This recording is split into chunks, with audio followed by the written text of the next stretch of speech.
and to the organisers for inviting me along. We'll, in such a short period of time, I'll just cover some of the recent developments in the last year or so in the area of systemic sclerosis. And the problem with this whole field is that not only do we know very little about the etiology of pathogenesis, we know it's severe, chronic and unpredictable. It's just rare enough to make it hard to get adequate numbers together unless we all cooperate. And it would be an ideal opportunity to put together, if you haven't already done it, an Asia-Pacific specific special interest group in scleroderma and sclerodermatous diseases so that you can do collaborative studies. I think that would be a very important initiative.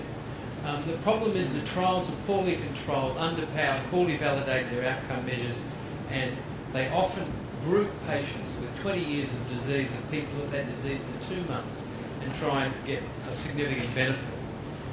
Nice study from the Taiwan group looking at epidemiology in this country. The disease isn't particularly common here, they were saying, but these are the kinds of all-causes mortality in their group. That's the mortality ratios, and the kidney was still an issue in Taiwan, but in Hong Kong, and very nice study from the MOC group. In some people, 8 times increased mortality related to the disease, but it works out to be about a 4 times increase compared to the general population of standardised mortality ratio. And you can expect a female to lose 34 years of useful life with this diagnosis, and the male something like 16 years, and the deaths are predominantly cardiovascular deaths. Because mortality has changed in this disease. In the 70s and the 80s, renal crisis used to be the commonest cause for death. And over time, with ACE inhibitors and aggressive management of kidneys and blood pressure, the renal causes will fall off. Just as you'd expect, the pulmonary causes, pulmonary arterial hypertension, interstitial lung disease, and cardiovascular causes of death are on the increase. These numbers are already 10 years out of date and need to be looked at again. And this comes from the Canadian group, and I simply put it in there because the ones that were significant were the things that we could actually do something about. We can't do anything about the diffuse systemic sclerosis, but heart disease is a killer and blood pressure is a killer. Both of the things that we often underestimate in our patients. We know they've got microvascular disease. We have to be more aggressive in managing their macrovascular disease. And when you look at this study that is been published years and years ago, and look just at the significant features, that use of statins and aggressive use of statins actually was significantly beneficial in reducing the number of digital ulcers, the mean number of new ulcers, the severity of Raynaud's phenomenon, the severity of the ulcers, the severity of the pain, and even physician global. So I can't think of a reason why we wouldn't have all our patients on statins to protect them from lipids and cardiovascular risk and so on, because it seems to have, in at least one study, some positive benefits on digital ulceration and Raynaud's as well. And this is just to show you that these patients often have macrovascular disease, and here's just a patient of mine who's already lost one leg. And it's very difficult to do a 6-minute walk test in someone who's only got one leg. These patients have macrovascular disease as much as they have microvascular disease. So what's new? When you don't have a cure, you work on all the peripheral elements like trying to define a core set so that we can study these patients in a systematic and validated way. And the group from the Scleroderma Clinical Trials Consortium are working on putting together a core set that we can agree upon and study all these patients in a similar way. The other thing the EULAR group, USTAR, are working on is trying for early diagnosis. The hypothesis being if you diagnose early, intervene early, you'll have a better chance, unproven but theoretically attractive, to make a long-term difference. And they're trying to get GPs who find patients with Raynaud's and some puffy fingers to think about a quick check of the ANA and move the patients on to the rheumatologist. They're the red flags. The rheumatologist then is to decide on a diagnosis based on more specific autoantibody screens, capillaroscopy, and move on to work up the patient if it's appropriate. So there has been a bit of an attempt to try and diagnose early disease and think about getting these people enrolled into trials where you might be able to show a long-term difference. The other thing that's bubbled to the surface again in the last year I'm very keen on a disease activity index, because the big advance in oncology was to have homogeneous populations studied across the planet. If you're breast cancer stage 2 with tumour node metastasis of a certain amount, it didn't matter if you lived in New Zealand, America or Italy. You could study homogeneous population group, and then you could look at treatment and you could see how disease activity changes. So this is the original European group, tried to put together a disease activity score that included some features of skin, Rodman's skin score, vascular, number of ulcers, joints, lung, heart, lab to make up a total score. And this is this Hungarian group are trying to do the same. I think it's an initiative that's important, because if you have a disease activity score that we can agree on, we can validate, you can study homogeneous population groups and look at effective treatment and see how it improves overall score rather than just one element like the skin or the joints. We know it's complex. We know the pathogenesis is difficult. It's one of the few diseases with environmental triggers that we know of with genetic susceptibility. But the primary is a vascular injury of some description. An endothelial injury that starts off apoptosis, starts off the whole adhesion molecule upregulation, the whole process of this endothelial injury that never heals. You get activation of the immune system by exposure to epitopes that aren't normally exposed due to that injury, and then involvement of the myofibroblasts, and off you go into the whole process. And it's one of the few diseases where we can actually pin down environmental trigger as a cause. I remind you of the toxic epidemic syndrome in Spain from the adulterated rapeseed oil, some benzene adulteration, and the whole town got scleroderma in all its different manifestations and all its different features. And there's a long list now of things that can be associated with scleroderma, and I've left graft versus host off. But primarily it's a vascular injury. And not only fine micro, but also back here, it's very common in your patients with Raynaud's and a lot of digital ulcers to have ulnar artery disease, macrovascular disease, and we need to be aware of that. So whatever injures that vessel starts the process. And then you get autoimmunity and B-cell activation. You get the fibroblasts and upregulation and proliferation of pericytes that turn into myofibroblasts, and the whole process goes round and round and round. And we can actually look at it. We can look at this disordered, dysregulated vasculature, the back of the eye, and particularly in the nail fold, where you can see dilated loops, hemorrhage, dropout compared to normal. Very few diseases where you can actually look at the end organ and see the pathology. But once you start turning on endothelium, everything bad happens. You get intimal hypertrophy, you get proliferation of vascular smooth muscle, vasoconstriction, it turns on fibroblasts, myofibroblasts, fibrosis, and inflammation as well. So it's a good target to block, and that's where the whole endothelial receptor antagonists have evolved, both the non-selective and the selective blockers, which, even though outrageously expensive, has started the whole field off in a renaissance of looking at this disease, because for the first time there's some treatments that work. And they're just an example of this intimal hyperplasia, this poor little lumen is almost completely occluded, and lots of fibrosis going on in there. And this is the agent that won't turn off, the activated myofibroblasts. Look at all these cytokines that are involved. This guy just goes rampant.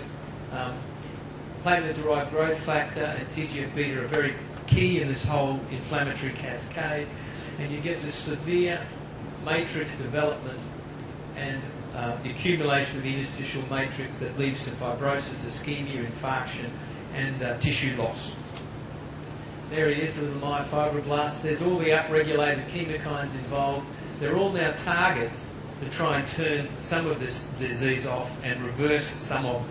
And there's just an example of some of the growth factors and cytokines that are critical, and they're being worked on, particularly the tyrosine kinases are being worked on. I've just mentioned a couple on the way through for you.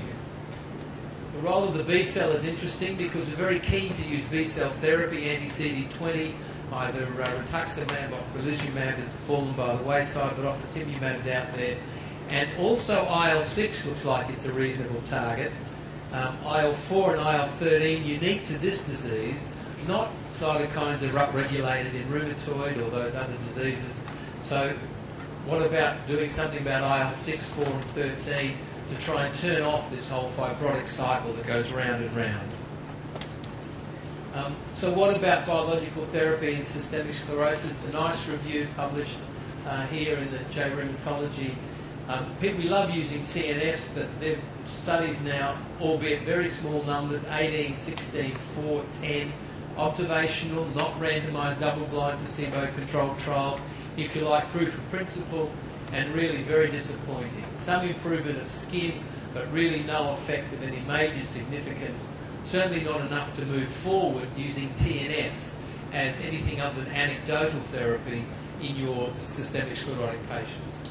If anything, there was some improvement in joints and synovitis and very marginal in skin, but I don't think that's a way to go forward. Rituximab is an interesting alternative. We know there's lots of autoantibodies involved. These might be pathogenic, so let's turn off autoantibody production with an anti-CD20 agent. And this is a one-year proof of principle, quite small numbers. They looked at lung forced ventilation capacity and DLCO and showed some improvement from baseline. That is just about out of gas. So from baseline, you've got improvements in transfer factor, you've got improvements in forced vital capacity in the Ritux-treated patients. And on skin biopsy, baseline, after 48 weeks, you could see some reduction in fibrosis and damage in some of these patients with rituximab therapy. But when you look across the board, again, observational, that's the only RCT that's been done, observational, sample size, one patient, 14, 1, 8, very small trials, and some minor improvement in skin and lots of no effects across the board. Again, Ritux has not turned out to be fantastic, but we wait for a proper randomised controlled clinical trial with adequate numbers looking at early disease where there's potential for reversibility to see if this agent has promise or not. We are using mycophenolate, particularly in people with interstitial lung disease, but when you look at the data, it's pretty thin. This is looking at the cohort and looking at skin score. Nothing much happened for 6 months, and then you've got some minor reduction over the next 6 months of the Rodnan skin score in a trial with mycophenolate, and this is looking at mycophenolate in interstitial lung disease, looking at total lung capacity, forced vital capacity, DLCO, FEV1. Again, nothing much happened in the first 6 months, and if anything, some reduction in that second 6 months. But it certainly wouldn't stand out and grab you as a fantastic response. And they did mix patients with early disease and some with late disease. We're interested in the tyrosine kinase inhibitors, which interfere with fibrosis and the whole fibrotic reaction. This was a study of 30 patients treated with 400 milligrams, and about 30% of them had to have the dose adjusted down because adverse events was very common. 80% developed peripheral edema. Many patients need to go on frusemide to continue in the study. The concern was cardiotoxicity. Only had one patient with a cardiomyopathy. Again, skin biopsy, some of this fibrosis resolved.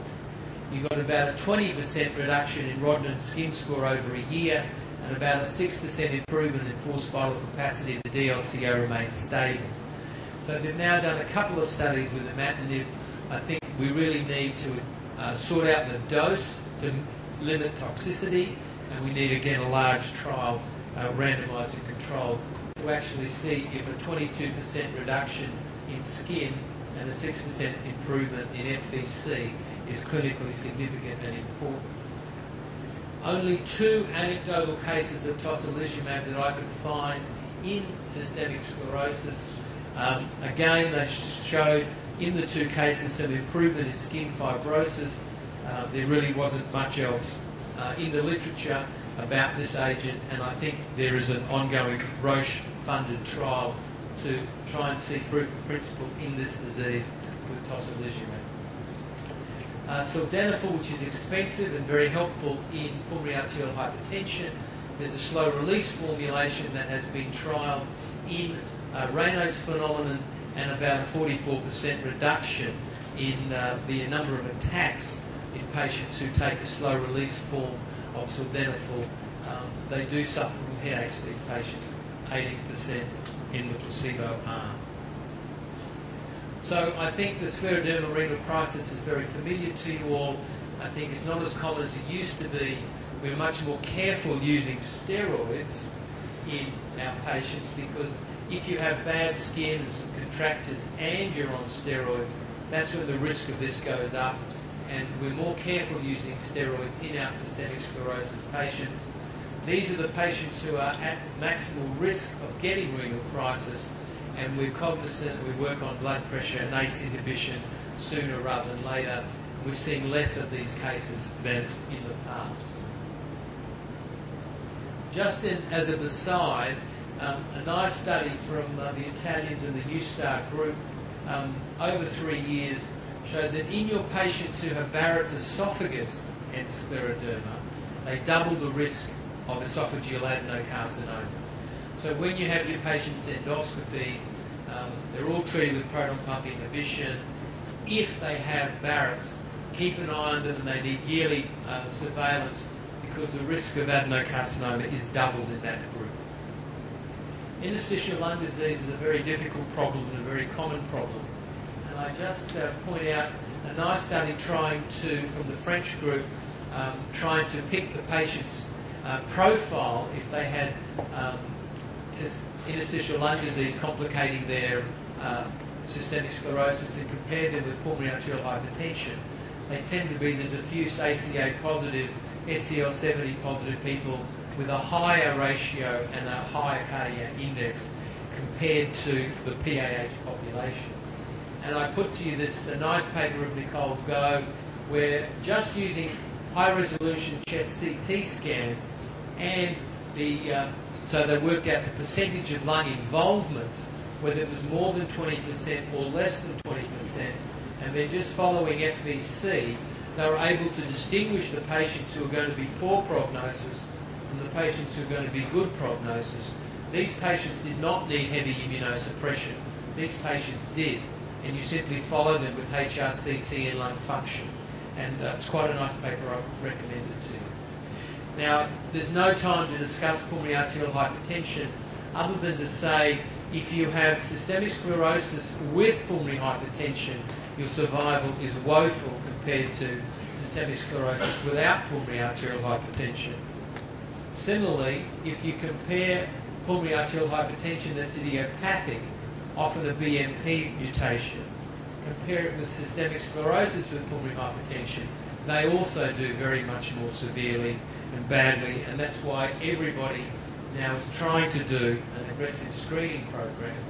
Again, when you don't have magical cures, you work on ways of assessing these patients better, and the EPOS group from OMERAC have come up with some domains and some measurement tools that are all being validated for use in clinical trials moving forward, so that we can test new agents as they come up in this very difficult condition, and try and find some measuring tools and some domains that are more relevant to systemic sclerosis and less relevant to patients with pulmonary arterial hypertension that is idiopathic.